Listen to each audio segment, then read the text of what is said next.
Let's talk a little bit about the mental game, since you kind of mentioned it there, and we've talked a little bit about it. But I feel like that's an underrated component for a lot of people in long drive, because they just think, oh, you're hitting the ball far. But there's so much more to it. So are there things over the years that you've done as far as meditation or a mental routine or anything like that, visualization? So I've been at my worst when I was afraid to hit a bad shot.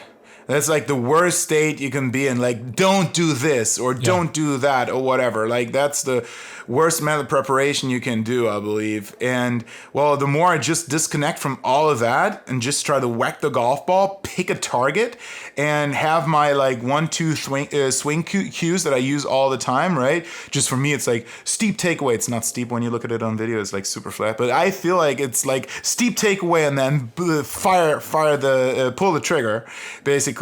That's what works best for me. And I can tell you, as if you're having, like, actual swing thoughts, actual technique thoughts, or stuff that you're dealing with when you're at the tee box hitting into the grid, you haven't done your preparation. So all of that work has to be done before. If that's not done, you have very bad chances to actually do well. I truly believe the body is capable of self-organizing at some point when you give your body the right input, and the less specific it is, the better. Right, so I have this one steep takeaway thing that I do to prime when I do my waggles and all of that stuff. But then it's just far away. That's all it is. Or hey, there's sand and they're like, I hope I don't go in the sand. Well, now you're thinking, don't go in the sand. Your mind goes to that, and then you start to focus and look at it. Then guess what? You're in the sand. So I think just little things like that can affect your visualization of what you want versus, what you don't want. But if you're pulling to the don't, your mind doesn't understand that. Don't, like, oh, it's sand trap, sand. And like a workout, like, don't miss the lift. For it's like, no, I'm going to make this lift. I visualize myself catching the clean, hitting the jerk, and then standing up. I'm just going to try to clear my head of most any thoughts and just think of, like, executing, or I'll close my eyes and envision me hitting that lift, because a lot of the envisioning of what you see or what you tell yourself will affect your body.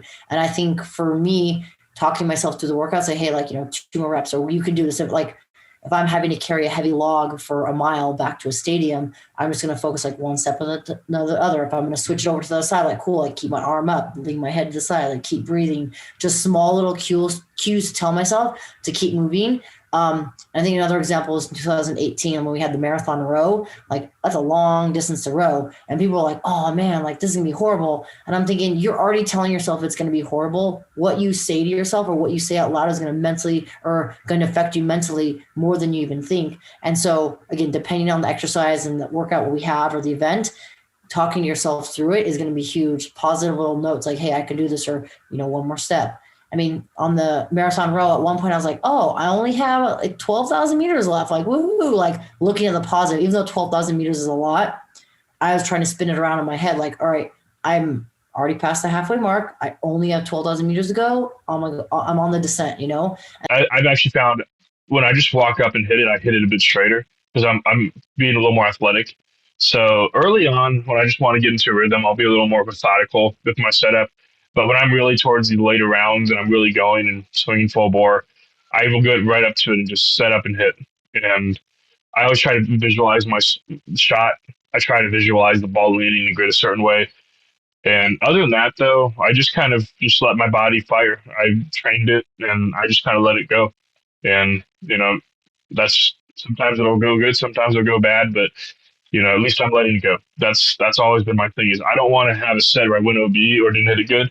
And I didn't just absolutely let it rip. I want to make sure that I gave it everything I had. So on those shots where you're just setting up and letting it go, are you thinking anything consciously, or is it just firing? No. Are you visualizing the shot still, or no? No. I mean, I'll visualize behind the ball. But like as far as setting up to it, the crazy thing is I won't even look at my target when I set up. I go up right up to the ball and then swing and just hit it into an expanse. And, it always seems to go pretty straight, which is crazy. But it's just our bodies have this amazing ability to react to a target. And I always try to put myself in that mindset when I'm competing. Mm-hmm. And in y'all's world, right? Long drive, right? You get multiple drives and you're trying to qualify, or you're in the finals, or wherever you are right? You got to be able to separate the tee ball you just hit and not overreact to it because you pull that one way left out of the grid. And like, okay, can I just separate and pretend like this is the first drive that I'm hitting?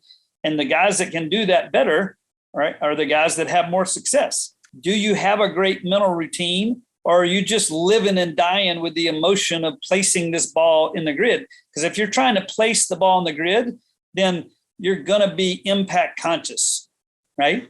And when you swing your best, you're not impact conscious, whether it's putting, chipping, long drive, anything. The ball just kind of gets in the way of the movement that you're making. The less ball conscious you can be, the better you're going to perform.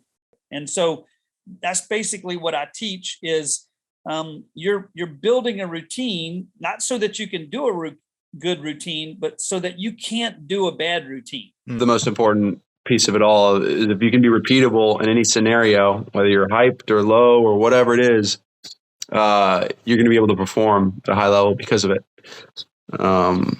So like yesterday, for example, there were moments where I had some like thoughts flutter in my mind right before shots, and I would still just execute because I'm not worried that I'm going to mess up because of a thought. It's just I'm making a force input to the club and it just does what it does. It's tough to explain until you go down the full road to see what I mean. Because like I can toe it, I can heel it, I can thin it, I can hit it high in the face. When your brain is so locked into hitting it perfect and executing the right force profile with the right timing and all that, it's this weird Zen area you get into. It's wild. And you just have this next level focus. You just sort of like, oh, I'm going to will it right next to the hole. I just know it's going to go right there because of all my experience and work that I put into it. I've tried a lot of different stuff, and with mixed results. Like I've had some days where I'm thinking about just the target. Like if I was playing catch with the target, I'm just throwing it there or hitting it there.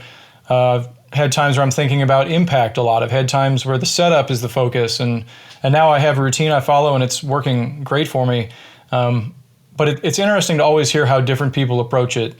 And I like your idea. And I think in long drive, it works. That's a really good approach. Like allow your body to have that instinctual setup and reaction. Because first of all, you're going to be much more athletic that way. And in golf, you and I have seen so many people that take the athleticism out of their swing for a variety of reasons. But that's one of the cool parts about long drive is because you do have some, essentially mulligans. You can be that athlete. You can let your aggression out. You can just react and have some fun with it.